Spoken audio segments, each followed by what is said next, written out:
Welcome back to the happiest place in Missouri and right here in Congressman Alford's district here in Sedalia. I know, isn't it great to be in Pettis County? I love the state fair. There's certain parts of this state that are just jewels, and you've got one right in your congressional district here at the state fair. It's awesome. You know, Scott, I lived in Kansas City for 23 years before I ran for this. I think I came to the state fair one time and it was a concert the first year I was here, but I never really connected with the state fair.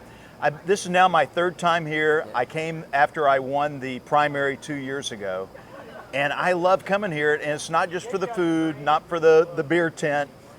But that ain't bad. It's not bad. We were there last night. I'm gonna have me a corn dog here in a minute. It's about making the connections with people. The people I've seen people here today at the Governor's Hand Breakfast that I haven't seen since last year. Yeah. And it's like a family reunion. Yep. And that's, I think, what's special about it.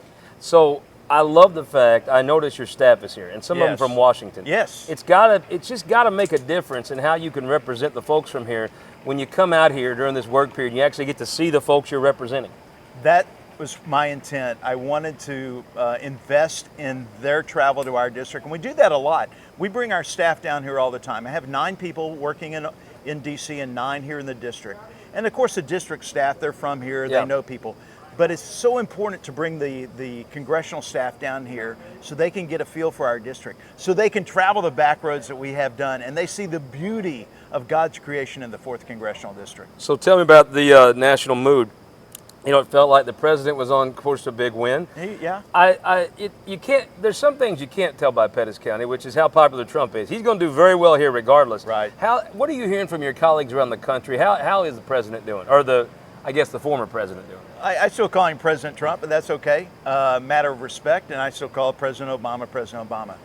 The title means something. Look, I was at the convention. We were there on the crest of that wave, and I'm thinking, this is great, but we're peaking too early. You know, in an election, you peak too early and you're done for. I think what's happened now is we've had a reset, which was a good thing. I think we could have easily beaten Biden, but Kamala, I think, her positions, if she comes out with the same position she had before, we definitely got to win. And even now, as she's, you know, she hadn't done any media interviews, so we don't really know what her positions are now. And they just love her. Now, you've been in the media. I'm a businessman, but sometimes if somebody wants to slander me, they'll say I'm in the media. The truth is, it's bizarre. They love her so much, and she won't talk to them. They love her because they represent the progressive values that they represent. It's almost like a stalker on Snapchat, just shooting somebody messages and stuff, and they don't respond, and you still love them. Well, they want to see her in office because they know that Trump is going to hold the media accountable. Yeah. He did that in 2015 when he came up with the fake news moniker and the way that he punched down. I have a whole speech on this I got to give to you. I think I'm going to write a book on this, where the media went wrong.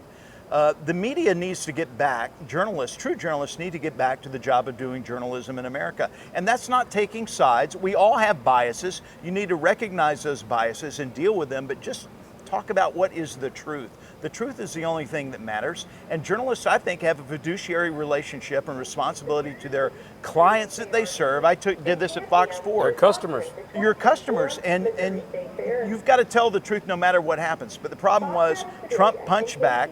He put them on the defensive. They should have just taken a glancing blow and moved on. Instead, they became his enemy and tried to bring him down. And now they're trying to bring him down again. They do not want him back in office. I saw Eric Schmidt kind of made a point, and what I took from his social media post was this: if the media is important to democracy, right? Which I believe that it is. If the media is completely 100% in the tank for one of the candidates, isn't that a threat to democracy? And if it's not, then does the media matter anyway?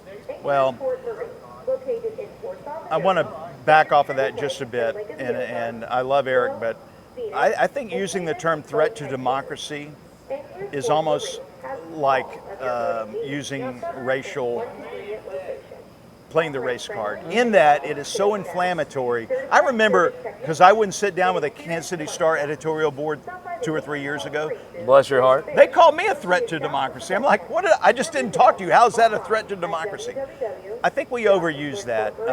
I agree. Number one, we're a republic, technically, but number two, the media does play a very important role, and I thank God our founding fathers had that sufficient knowledge to set them apart as almost like a fourth wing of government to hold us accountable, because that's very important. But you can't hold someone accountable unless you're doing a job in an unbiased, as much as possible, fair and accurate way. And it is true that when you have the media in the tank for one particular party or one particular candidate, they're not doing their job. The media's got to get back to doing their job. I would like them to, you know how in medicine, doctors take the Hippocratic Oath to do no harm. No harm. I think journalists, of course, we can't regulate them. We shouldn't, according to the Constitution. They need to stand on their own, First Amendment. But I think they ought to do a similar oath, to tell the truth, no matter where that lies, to tell And the harm the is to truth. themselves when they don't. They lose credibility, but, and this is part of my speech in the book I'm writing, you know, in the 80s, before CNN, we had Walter Cronkite, Peter Jennings, Roger Mudd. You'd watch your local news, your 30 minutes of your evening news, and that was it. And now when the CNN came on the scene, they had to fill 24 hours of news cycle. They started getting the most strident, crazy people on because that drew viewers. Just like now with young people in social media, they're trying to draw clicks. That draw viewers and eyeballs. Just like the bearded lady at the fair. Exactly. And so it's gotten way skewed. We need to bring it back. I have some ideas on how to do that. I'm not getting on energy and commerce. I'm trying to get on appropriations for the great state of Missouri to bring some projects back to Missouri. But if I were on energy and commerce, I would love to be over the Federal Communications Commission. And that's got to be straightened out. We've got to get journalists and the media back to doing the job that they were intended to do. Well, Congressman, thank you so much. I sure been loving being in your district here at the fair. Thank you. We'll be back here all afternoon with folks just like Congressman Alford here at the Midway at the Missouri State Fair, the happiest place in Missouri.